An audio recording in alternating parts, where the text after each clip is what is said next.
வணக்கம். நெருப்பு நாயகரா நீர்வீழ்ச்சியினுடைய தனிச்சிறப்பு நம்ம பார்த்துக்கிட்டே இருக்கோம். நாயகரா நீர்வீழ்ச்சியினுடைய அனைத்து பகுதிகளுக்கும் சென்று படம் பிடித்திருக்கிறேன். தண்ணீர் நீரின்றி அமையாத உலகு அப்படிங்கிறது தான் நாம் படித்திருக்கக்கூடிய தத்துவமும் நடைமுறையும் கூட. இந்த தண்ணீரினுடைய சத்தம் மட்டும் இங்கே கேட்கப்படுவதில்லை, அதனுடைய ஆற்றல், இந்த தண்ணீரினுடைய வேகம், இதையெல்லாம் நம்ம பார்க்கும்போது இயற்கைக்கு இந்த உலகத்தில் ஈடு இணை என்பது எதுவும் இல்லை என்பதை தான் உணர்த்தும்.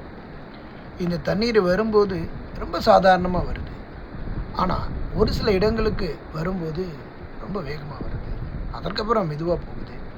சமமான ஒரு சமவெளி கிடையாது. நம்ம ஊர்கள் எல்லாம் ஆறுகள் அப்படியே சரி சமமாக மெதுவாக ஓடும், ஆனால் இங்கே அப்படி இல்லை. சமவெளி நிலப்பரப்பு இல்லை. இந்த சமவெளி நிலப்பரப்பு இல்லாததுனால சில இடங்களில் தண்ணீர் மெதுவாகவும் சில இடங்களில் தண்ணீர் ரொம்ப வேகமாகவும் செல்லக்கூடிய காட்சிகளை நம்ம பார்த்து கொண்டிருக்கின்றோம். இப்போது இந்த தண்ணீரினுடைய வேகம், இதற்கு முன்னாடி நான் எடுக்கக்கூடிய பல இடங்களில் நீங்கள் பார்த்துருப்பீங்க, ரொம்ப மெதுவாக வந்துக்கிட்டு வந்துருக்கோம். ஆனால் இப்போ இந்த இடங்களில் நம்ம தண்ணீரினுடைய வேகத்தை பார்க்குறோம். இயற்கையை மிஞ்சியதற்கு இந்த உலகத்தில் எதுவும் இல்லை என்பது தான் நிதர்சனமான ஒரு உண்மை அப்படிங்கிறத தான் நம்ம பார்க்குறோம். வாழ்க்கையில்